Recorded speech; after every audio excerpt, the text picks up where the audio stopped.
Elvira's Costa Rican Vanishing Act. Chicago, July 2026. Elvira Kowalski, 68, retired drama teacher, widow. Net worth, $420,000, mostly in a paid-off bungalow and a 401k. I was watering my petunias when Julieta's taxi pulled away for Zurich. She waved from the window, 2 suitcases, and a lifetime of resentment in the trunk. I waved back, heart thumping like a stage curtain before the final act. 3 days later, my son Marco showed up unannounced. Mom, the AC died again. Can you spot me $3,200 for a new unit? I'll pay you back when the podcast takes off. He said it leaning on my porch rail. Same rail I'd paid to replace when he accidentally backed his truck into it. Same truck I'd co-signed for. Same podcast I'd funded for 18 months, $28,000 in seed money that seeded exactly 0 episodes. I set the watering can down. Petals dripped like slow applause. Marco, I said, I'm selling the house. He laughed, until he saw my face. You're joking. No curtain call this time. The ledger, kept in a lockbox since 2008. Truck cosign, $42,000. Podcast equipment, $28,000. Rent for his creative loft, 6 months, $9,600. Bail after bar fight, $5,000. Dental implants after he fell off a skateboard at 34, $7,200. Total, $91,800. Gratitude received, 0. Week 1, the plan. I called Julieta in Switzerland. Static crackled, then her calm voice. Do it, Elvira. Disappear like I did, but make it theatrical.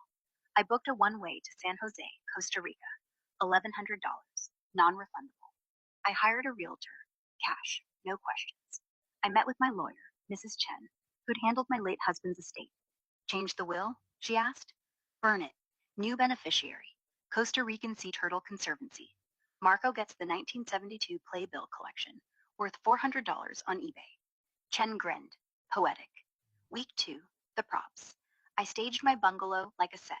Kitchen table, a single envelope labeled, Marco. Open when I'm gone. Inside, 1. New will, notarized. 2.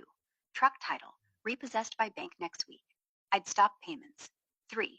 Podcast gear, return to Best Buy. Refund to my account. 4. A Polaroid of 8-year-old Marco in his first school play, captioned, You were brilliant once. Find that kid again. Without my wallet. 5. Plane ticket stub, San Jose, departing 3 a.m. I left the fridge stocked, his favorite pierogies, labeled, Last meal on mom's dime. Week 3, the performance. I told no one except Mrs. Chen and the realtor. I withdrew $50,000 in 100 bills wrapped in a hollowed-out, complete works of Shakespeare.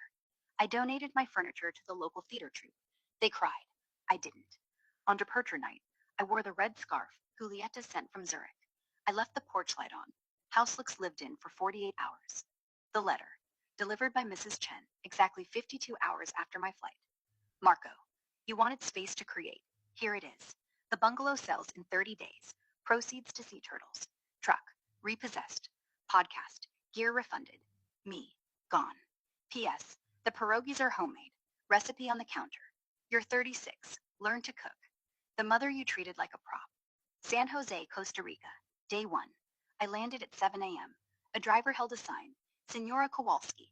Bienvenida al Paraíso. My new home. An $1,800 a month casita in Escazú, Mountain View, infinity pool, shared with 3 other expat widows. One was a former Broadway costume designer.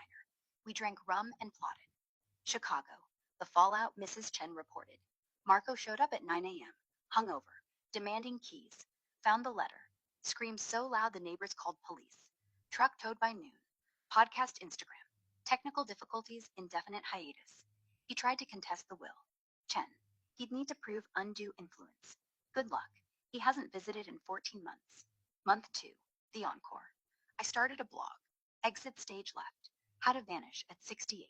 First post. Step 1. Stop auditioning for the role of human ATM. Comments poured in. My daughter wants $5,000 for Coachella. I'm booking Costa Rica. Sold my wedding china. Flight leaves Tuesday. Month 4. The Buddy sequel.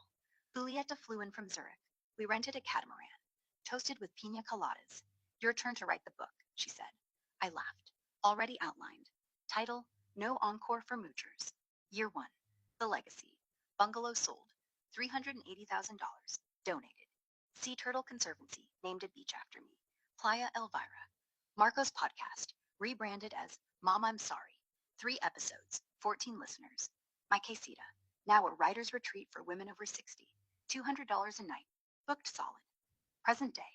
Escazú, 6:02 a.m. I'm 69. I wake to howler monkeys, not guilt. My net worth, 51,000 pennies tutum. Invested in coffee farms. My mornings, teaching improv to Tika grandmothers. My evenings, Zoom calls with Julieta in Zurich, plotting our next disappearance workshop in Tuscany. This morning, a new guest arrives from Milwaukee. She's 66, clutching a ledger, $11,000 spent on a son who called her financially abusive for asking for rent.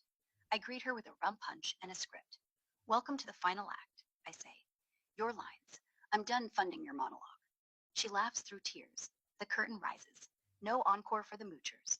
Want the sequel where Marco shows up in Costa Rica with a pierogi recipe and a desperate apology, only to discover the retreat's no children allowed policy is enforced by a machete-wielding Tika security guard.